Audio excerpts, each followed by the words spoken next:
Hello everybody, कैसे हैं आप सभी। स्वागत है आपका मेरे यूट्यूब चैनल पर। मैं चाहता हूं कि आगे बढ़ने से पहले आप मेरे चैनल को लाइक, शेयर और सब्सक्राइब तीनों चीज जरूर करें। कुछ क्वेरीज थी बच्चों की। क्वेरीज ये थी कि सर हमें लेटर्स में, आर्टिकल्स में और इन जो 11th के टॉपिक्स होते हैं जो सेक्शन बी से रिलेटेड है उनमें काफी ज्यादा प्रॉब्लम का सामना करना पड़ रहा है। ग्रामर तो फिर भी दिल पढ़ के कैसे भी हो जाती है। तो हम एक काम करेंगे बेटा, थोड़ा सा हम अपने प्लान में चेंज करें। हम ये करेंगे कि जैसे ही पार्ट्स ऑफ स्पीच का एक टॉपिक खत्म होगा उसके बाद हम लेटर राइटिंग को शुरू कर देंगे। ओके, इससे क्या होगा कि आपका सेक्शन बी का जो पार्ट्स हैं, चाहे वो ग्रामर में हो चाहे वो आपका राइटिंग सेक्शन में हो, तो ये जो ग्रामर सेक्शन और राइटिंग सेक्शन दोनों हमारे कंबाइंड साथ साथ चलेंगे, पैरेलली दोनों सब्जेक्ट हमारे चलेंगे। तो इसमें आपको बेनिफिट होगा और हमारा सिलेबस भी जल्दी ही कवर हो जाएगा। इससे क्या होगा, आपको ज्यादा दिक्कत नहीं करनी पड़ेगी, दिक्कत का सामना ज्यादा नहीं करना पड़ेगा। ठीक है बेटा, और ठीक है, कोरोना क्राइसिस का टाइम है और सभी घर पर हैं। उम्मीद करता हूँ सभी सेफ हैं, सभी साउंड एंड सेफ हैं। ओके, चलिए, नाउन की बात चल रही थी बेटा। कुछ थोड़े बहुत टॉपिक आज भी हमारे रहते हैं। जैसे हम बात करते हैं prefix and suffix, prefix and suffix की। देखो नाम से पता चल रहा है। मैंने आपको कहा ना, इंग्लिश का एक कमाल की बात यह है कि ये नाम से ही सबको बता देता है कि मैं ये चीख चीख कर पहले ही बता देता आने का अंदाजा। प्रीफिक्स मतलब प्री क्या, पहले। प्री क्या बेटा, पहले। ठीक है बेटा, किसके पहले रूट ऑफ द वर्ड। किसके पहले बेटा, रूट ऑफ द वर्ड, है ना, इससे पहले। और सफिक्स का क्या मतलब है, बाद में। किसके बाद बेटा, बाद में। किसके बाद बेटा, रूट ऑफ द वर्ड के बाद। रूट ऑफ द वर्ड के बाद। हम इसे रूट वर्ड भी बोलते हैं, रूट ऑफ द वर्ड भी बोल सकते हो आप, रूट वर्ड भी बोल सकते हो, रूट ऑफ द वर्ड भी बोल सकते हो। ठीक है बेटा, रूट ऑफ द वर्ड क्या है, कोई शब्द संरचना। किसको बोलते हो बेटा, शब्द संरचना। क्या बेटा, शब्द संरचना। ठीक है, प्रीफिक्स और सफिक्स आपके दो चीजें होती हैं। जैसे आप एक कॉमन से एग्जांपल लीजिए, कुछ एग्जांपल लिखिए जो आपके एग्जाम में आते हैं। प्रीफिक्स का एग्जांपल लिखते हैं हम लोग, जैसे हैप्पी। जैसे क्या बेटा, हैप्पी लिख लो आप, पहले ये लिख लो आप। जैसे आप लिख लो हैप्पी के बाद आप लिख लो वर्क लिख लो आप। जैसे आप लिख लो कल्चरल। जैसे क्या लिख लो आप, कल्चरल, है ना बेटा। सफिक्स में आप लिख लो, जैसे आप लिख लो एक्ट।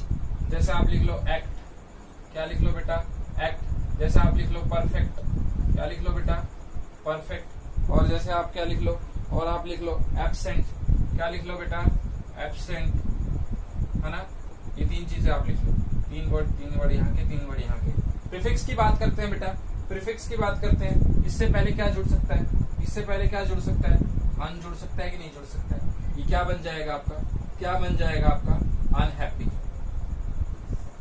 बन जाएगा कि नहीं बेटा। कैसे बनाइए, इसको दो भागों में डिवाइड कर दो। जो ये अन है ना, इसी को प्रीफिक्स बोलते हैं। ये एग्जांपल है, ठीक है। जैसे आप देखो वर्क, देखो आप, जैसे आप देखो वर्क, वर्क से पहले आप जोड़ लो कुछ अच्छा सा, ओवर। क्या जोड़ लिया बेटा आपने, ओवर। तो आपका क्या बन गया, ओवरवर्क। तो ये आपका क्या हो गया बेटा, प्रीफिक्स हो गया आपका। कल्चरल से पहले क्या जोड़ सकते हो आप, कल्चरल से पहले आप जोड़ लो मल्टी। क्या जोड़ लो आप, मल्टी। तो ये आपका क्या हो गया बेटा, मल्टी कल्चरल। क्या हो गया भैया, मल्टी कल्चरल। आया समझ में। तो इसमें समझने वाली कोई बात है ही नहीं। पहली बात तो ये छोटे छोटे कंसेप्ट थे, मैं चाहता था कि ये भी आपको बता दिए जाए, क्योंकि काफी ऐसे बच्चे जिनको समझ में नहीं आता।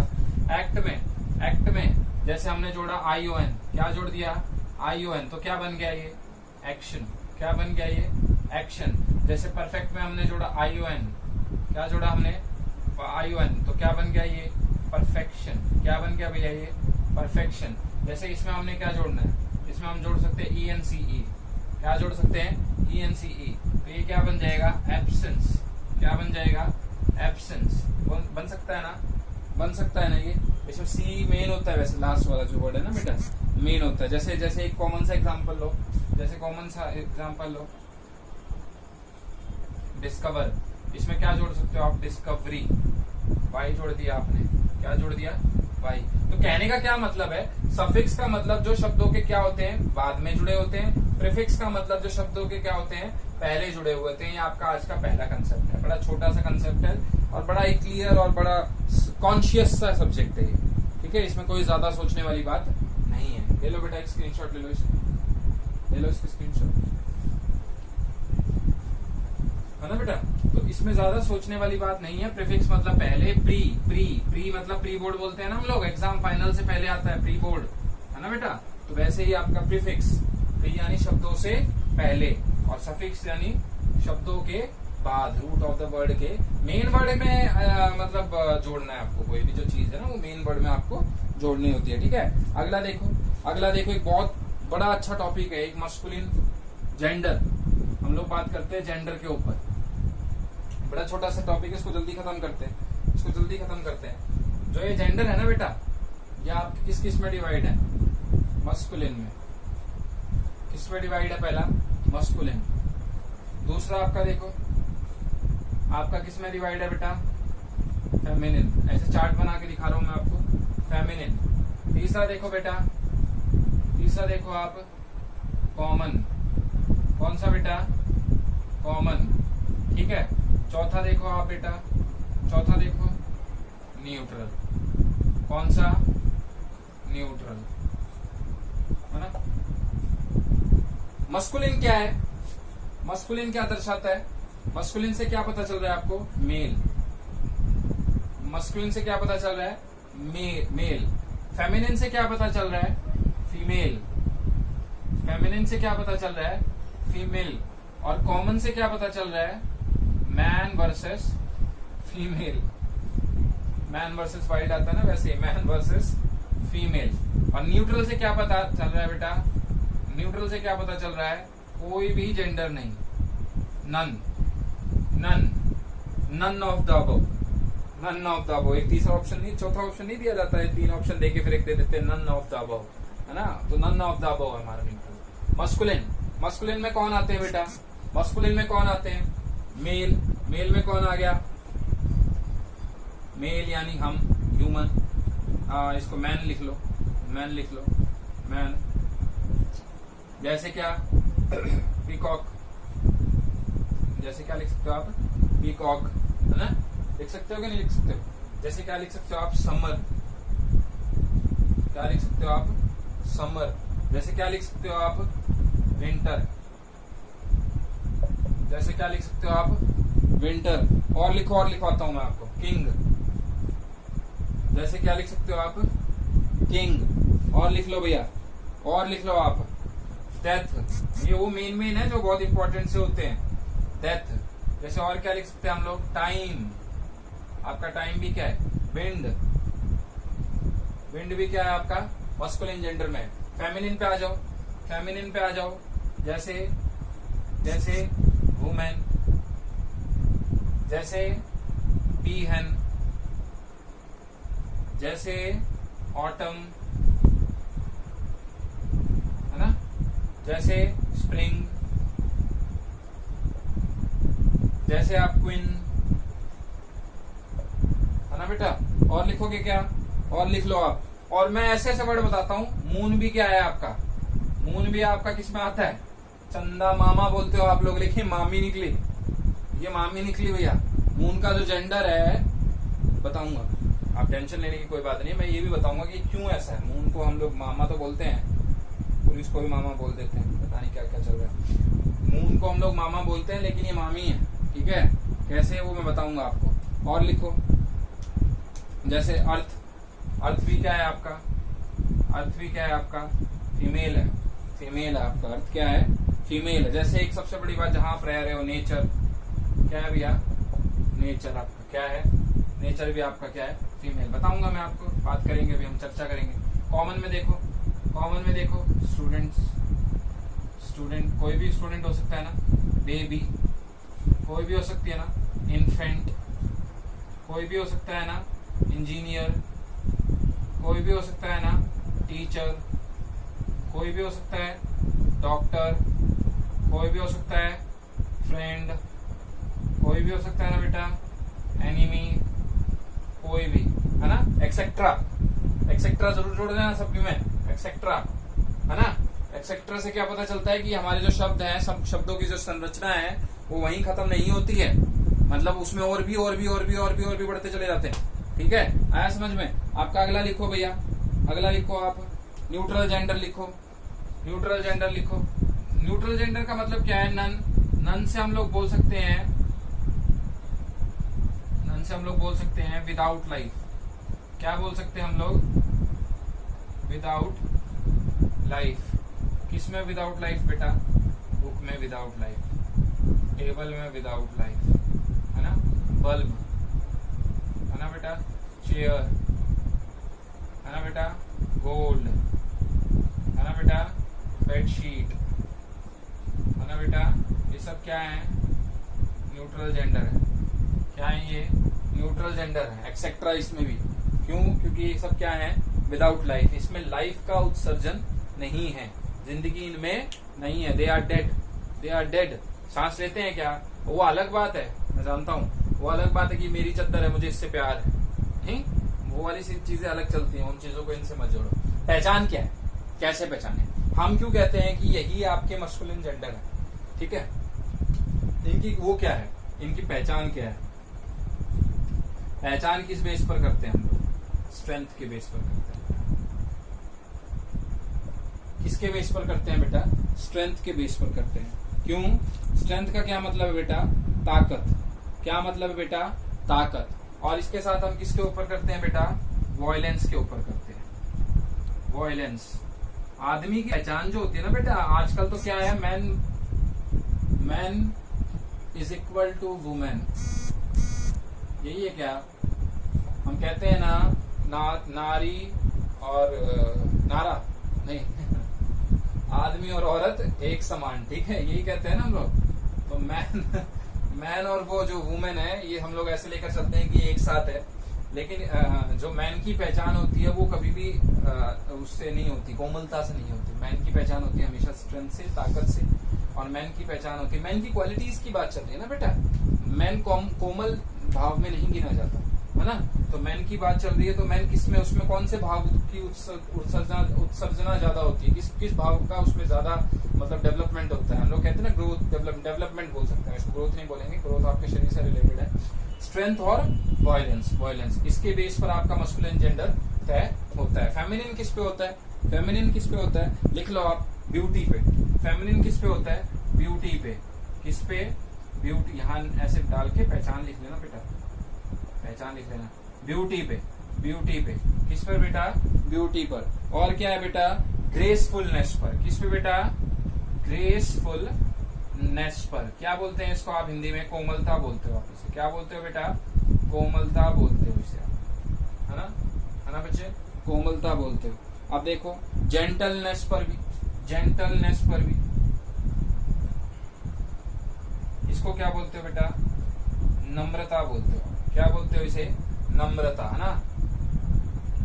तो ये ब्यूटी और ग्रेसफुलनेस और जेंटलनेस पर, यानी ये सारे देखो आपको नाम से ही पता चल रहा है। जो फेमिनिन है, फीमेल है, उसमें लड़की का जो भाव है वो सारा झलक के आ रहा है। क्या आ रहा है? ब्यूटी।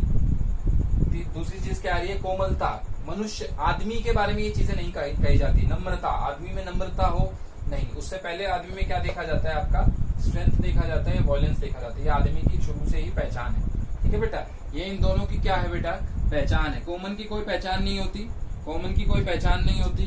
कॉमन में वो सारी चीजें आ जाती हैं जो आपकी मतलब क्या कहते हैं, जिसका जेंडर मेल भी हो सकता है, जिसका जेंडर फीमेल भी हो सकता है। मैं आपको पढ़ा रहा हूँ, आप मुझसे पढ़ रहे हो, पता लड़के भी पढ़ रहे हैं, लड़कियां भी पढ़ रही हैं, तो है ना, मैं कहूंगा स्टूडेंट्स आर लर्निंग, है ना, मैं कहूंगा स्टूडेंट्स आर लर्निंग। मैं ये नहीं कह सकता बॉयज आर लर्निंग, मैं ये नहीं कह सकता girls are learning, because both are learning, है ना।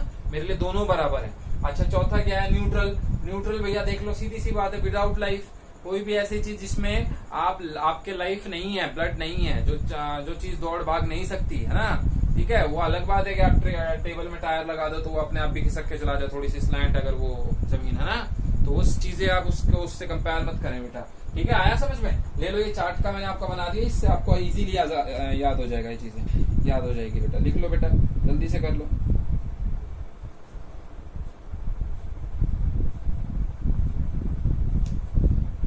है ना। एक चीज और इसमें आप नोट कर लो, बड़ी अच्छी। मैं आपको एक बात बता रहा हूँ, ये पॉइंट मैंने आपके लिए स्पेशल बनाया है।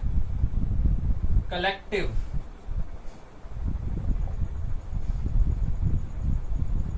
मटेरियल एब्स्ट्रैक्ट, ये जो नाउन होते हैं ना बेटा, कौन कौन से, कलेक्टिव, मटेरियल और एब्स्ट्रैक्ट, इसमें से मैक्सिमम चीजें, मटेरियल एब्स्ट्रैक्ट की पूरी, कलेक्टिव की कुछ, आपकी न्यूट्रल में ही काउंट होती है। इसमें होती है बेटा, न्यूट्रल में ही काउंट होती है। मटेरियल सारा मटेरियल हो गया, एब्स्ट्रैक्ट आपका न्यूट्रल हो गया। क्योंकि किसको क्या पता कि भाई उसकी फीलिंग्स, तो चलो हमने बाहर से तो दर्शा दिया कि फीलिंग्स क्या है, लेकिन अंदर से हमें क्या पता कि उसका स्वरूप क्या है। जब तक हम किसी को स्वरूप, अब क्या है देखो, सीधी सी बात है कि भैया सोल क्या है, आत्मा, आत्मा के बारे में आपने आत्मा देखी है क्या भाई? नहीं देखी ना, तो आप उसकी फीलिंग्स कैसे बता सकते हो? ये तो चलो ठीक है, हमें पता है कि भैया हमारे बॉडी के अंदर एक आत्मा है, जो हम जब हमारी डेथ होगी तो हमारे साथ वो आत्मा रिलीज हो जाएगी हमारी बॉडी से, and it will change the other body, it will go into the other body, है ना। हमें ये चीजें तो कंसेप्ट पता है, लेकिन ये जो चीजें होती हैं कलेक्टिव, मटेरियल, एब्स्ट्रैक्ट, ये आपकी बेसिकली किस में काउंट होती है बेटा? न्यूट्रल में काउंट होती है। ठीक है बेटा, ये एक बहुत इंपॉर्टेंट पॉइंट है आपका। आज नहीं काम आएगा ये चीज, लेकिन ये बहुत आगे काम आएगा आपके, देखना। ठीक है, तो आपने ले लिया होगा एक स्क्रीनशॉट, इसका ले लिया होगा, है ना। चलिए आगे बढ़ते हैं, एक जल्दी से एक छोटा टॉपिक और करते हैं, फिर आपका नाउन खत्म ही है ऑलमोस्ट। अच्छा, एक और चीज मेरे बतानी थी मेरे को आपको, वो जो चीजें होती है ना कि मस्कुलिन से आपको फेमिनिन बनाना, ESS जोड़ देते हैं, वो बना देते हैं, वो सारी चीजें आपको मेरे ख्याल से आवश्यकता नहीं है। क्योंकि वो क्या है, वो याद करने वाली चीजें, कुछ शब्द होते हैं उनको याद कर लो, उसके साथ कुछ शब्द होते हैं उनको याद कर लो। तो ये आप बेटा कोई भी आपने जो ग्रामर की बुक ले रखी है उससे आप याद कर लीजिएगा, because there are lots of words. Okay, हाँ, मैं एक चीज करता हूँ, मैं आपको कुछ इंपॉर्टेंट शब्द बता दूंगा आपके एग्जामिनेशन पॉइंट ऑफ व्यू से, that will be easy for you. Okay, क्योंकि इतने सारी लिस्ट आप भी याद नहीं कर पाओगे और ना मैं करवाना चाहता हूँ, क्योंकि क्रैमिंग से कुछ नहीं मिलने वाला। ठीक है, तो अब क्या है, आगे देखो आप, हाँ, लिख लो आप मस्कुलिन से फेमिनिन, जो इंपॉर्टेंट है आपके एग्जामिनेशन पॉइंट ऑफ व्यू से। मस्कुलिन से क्या बेटा? फेमिनिन। क्या बेटा? फेमिनिन। कौन कौन से भैया? जैसे ये वाला लिख लो आप, बैचलर। जैसे क्या? बैचलर। ये आपका किसमें, इसका फेमिनिन जेंडर क्या होता है बेटा? स्पिंस्टर। क्या होता है बेटा? स्पिंस्टर। जैसे आप लिख लो फॉक्स, है ना बेटा, फॉक्स। इसका क्या होता है बेटा? विक्सन। क्या होता है बेटा? विक्सन होता है। अगला आप लिखो मॉन्क। क्या लिखो बेटा? मॉन्क। क्या लिखो? मॉन्क। इसका क्या होता है? नन। क्या होता है बेटा? नन ऑफ द अबव, है ना बेटा। विजर्ड। क्या लिखोगे आप? विजर्ड। इसका क्या हो जाएगा? विच। क्या हो जाएगा? विच। एक लिखो आप अंकल। क्या लिखोगे बेटा? अंकल। उसका क्या हो जाएगा? आंट। क्या हो जाएगा बेटा? आंट। तो ये मस्कुलिन से फेमिनिन कुछ ऐसे हैं, और भी बहुत सारे हैं बेटा। एक लिस्ट में आपको प्रोवाइड करूंगा, मैंने आपको कहा था, ये मैं आपको कंप्यूटराइज एक लिस्ट प्रोवाइड यहाँ कर दूंगा, तो आपको कंप्यूटराइज प्रोवाइड हो जाएगी यूट्यूब पे। ठीक है बेटा, तो आप उन्हीं को याद कर लीजिए एग्जाम में। बहुत सारे शब्द हैं और आपको ग्रामेटिकल में बहुत सारी चीजें मिल जाएंगी। अभी हमारे पास इतना वो नहीं है कि भैया हम लोग इन चीजों पर इतना फोकस करें, क्योंकि इनका कोई औचित्य नहीं है, ये नहीं आते, ना ही पूछे जाते हैं। लेकिन हाँ, कुछ शब्द ऐसे हैं जो आपके एग्जामिनेशन में इंपॉर्टेंट है, जो एडिटिंग ओमिशन में कई बार आ जाते हैं, तो हम उसे कंफर्म कर लेंगे। अब हम बात करते हैं बेटा नाउन एंड इट्स केसेस की। नाउन एंड इट्स केसेस की। सिंगुलर प्लूरल हम ऑलरेडी बात कर चुके हैं। हम ये भी बात कर चुके हैं कि कौन से ऐसे वर्ड्स हैं जो सिंगुलर में रहते हैं, कौन से ऐसे शब्द हैं जो प्लूरल में ही रहते हैं, वो भी आप एक बार देख लीजिएगा। मैं उसकी लिस्ट आपको फिर उसकी भी लिस्ट एक प्रोवाइड कर दूंगा। ठीक है बेटा, और लेकिन नाउन्स एंड केसेस की बात करते हैं हम लोग। पहला आता है आपका नॉमिनेटिव। कौन सा आता है बेटा? नॉमिनेटिव। नॉमिनेटिव को आप क्या कह देते हो? सब्जेक्टिव। क्या कह देते हो आप? सब्जेक्टिव। इसमें क्या होता है? इसमें नाउन आपका क्या चलता है? नाउन आपका सब्जेक्ट का काम करता है। किसका काम करता है? सब्जेक्ट का काम करता है। मैं इसकी पहचान बताऊंगा, मेरी वीडियो को देखते रहिए, इसकी पहचान बताऊंगा मैं। नॉमिनेटिव सब्जेक्ट का काम करता है, और मतलब नॉमिनेटिव को ही आप सब्जेक्ट कहते हो, और सब्जेक्ट में कौन हो? नाउन हो। नाउन किसका काम करे? सब्जेक्ट का काम करे, वो सब्जेक्ट की जगह ले ले। बेटा ये चीज समझनी बहुत जरूरी है कि कोई भी जो सेंटेंस होता है उसकी संरचना होती है subject plus verb plus object. उसकी संरचना होती है subject plus verb plus object. Subject कौन है बेटा? कर्ता। सब्जेक्ट कौन है बेटा? कर्ता। ये क्या है बेटा? कर्म। है ना भी, ये मतलब कोई कार्य किसी के ऊपर किया गया, ऑब्जेक्ट उसको भी हम बोल देते हैं, है ना बेटा।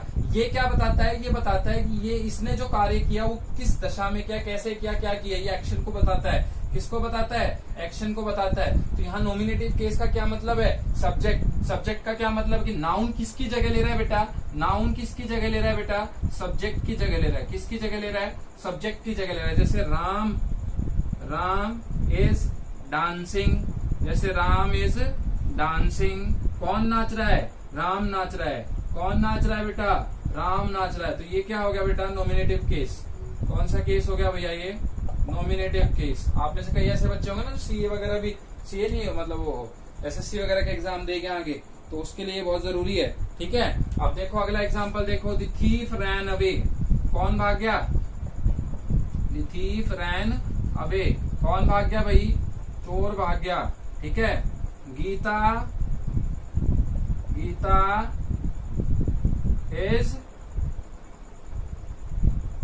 Gita is having dinner. Gita is having dinner. Gita क्या कर रही है? खाना खा रही है ना। क्या कर रही है वो? खाना खा रही है ना भैया। अब आगे देखो, कौन खाना खा रहा है?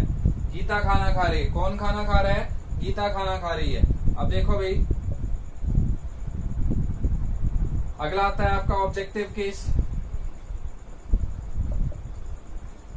ऑब्जेक्टिव केस मैंने आपको क्या बताया? पहले उसमें सब्जेक्ट किसका काम कर रहा है? नॉमिनेटिव का काम कर रहा है। किसका काम कर रहा है? नॉमिनेटिव का काम कर रहा है ना। ऑब्जेक्टिव केस में सब्जेक्ट किसका काम करेगा बेटा? ऑब्जेक्ट का काम करेगा। ऑब्जेक्टिव केस में सब्जेक्ट किसका काम करेगा? ऑब्जेक्टिव का। इसमें देखो नाउन आएगा, नाउन आएगा। नाउन किसका काम करेगा? ऑब्जेक्ट का काम करेगा। किसका काम करेगा बेटा? ऑब्जेक्ट का काम करेगा। आया समझ में? आया समझ में बेटा? इसको ऑब्जेक्ट लिख लो ना, ऑब्जेक्ट का क्या काम कर रहा है ये। आया समझ में? जैसे जैसे जैसे लिखो एग्जांपल, बड़ा अच्छा है।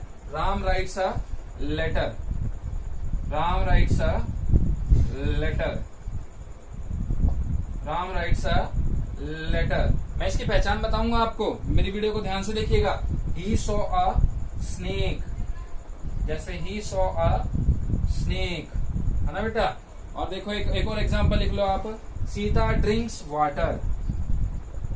Sita drinks water.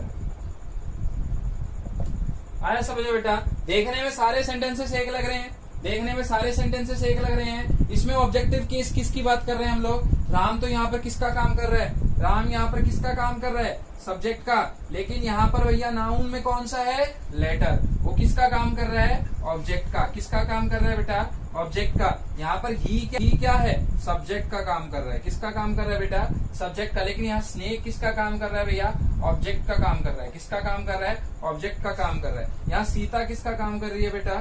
सब्जेक्ट का। किसका काम कर रही है? सब्जेक्ट का। लेकिन यहाँ वाटर किसका काम कर रहा है बेटा? ऑब्जेक्ट का। किसका काम कर रहा है? ऑब्जेक्ट का। अब जो मेन चीज है वो लिख लो आप। अब जो बॉक्स डाल के यहाँ पर स्टार बनाकर एक इम्पोर्टेंट चीज लिख लो आप। इम्पोर्टेंट नोटिस लिख लो, यहाँ इम्पोर्टेंट नोट लिख लो आप। यहाँ पर क्या लिख सकते हो भैया आप? इम्पोर्टेंट नोट्स लिख सकते हो आप यहाँ पर। इसके बारे में हम पहचाने कैसे? अब आप मुझसे, आपके मन में ये डाउट उठा होगा कि भैया ये नॉमिनेटिव केस जो है, जो इसको हम सब्जेक्ट के रूप में यूज करते हैं, इसको यहाँ पर पहचान कैसे की जाती है? तो इसकी पहचान किसमें होगी भैया? इसकी पहचान होगी हु। किसमें होगी भैया? हु में होगी। किसमें होगी भैया? हु में होगी। ये हु क्या है बेटा? जैसे हम क्वेश्चन नहीं बोलते, एग्जाम्पल लिखो इसका, who did this, who did this, who did this. आपको किसका जवाब मिलेगा? किसने ये कार्य किया? कौन था वो? कौन था वो जिसने ये किया? कौन था वो जिसने ये किया? है ना। तो आप कहोगे विशाल ने ऐसा किया। किसने किया? विशाल ने ऐसा किया। तो यहाँ सब्जेक्ट का काम कौन करेगा भैया? विशाल करेगा। कौन करेगा भैया? विशाल करेगा। तो इसकी पहचान क्या है बेटा? कौन की है। और दूसरे की पहचान क्या है बेटा? दूसरे की पहचान क्या है? ऑब्जेक्टिव की क्या पहचान है बेटा? क्या क्या पहचान है? किसको। ये दो शब्द याद कर लो, क्या और किसको, है ना। समझे आप? विशाल ने क्या किया। पहले आपने क्या किया?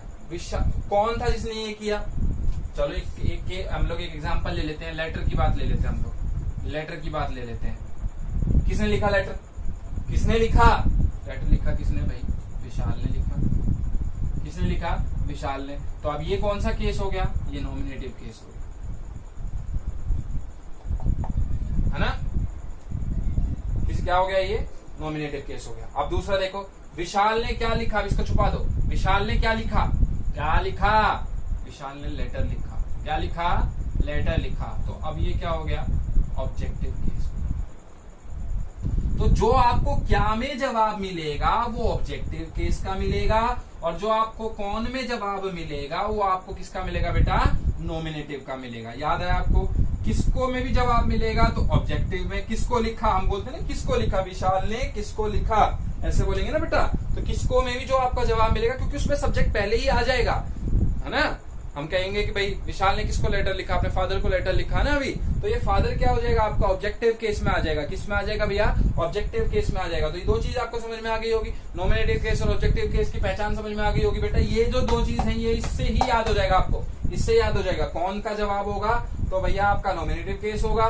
कौन? Nominative case. कौन? Nominative case. कौन? Nominative case. ऐसे याद कर लो इसको। ऑब्जेक्टिव केस में क्या? ऑब्जेक्टिव केस क्या? किसको? ऑब्जेक्टिव केस क्या? किसको? ऑब्जेक्टिव केस क्या?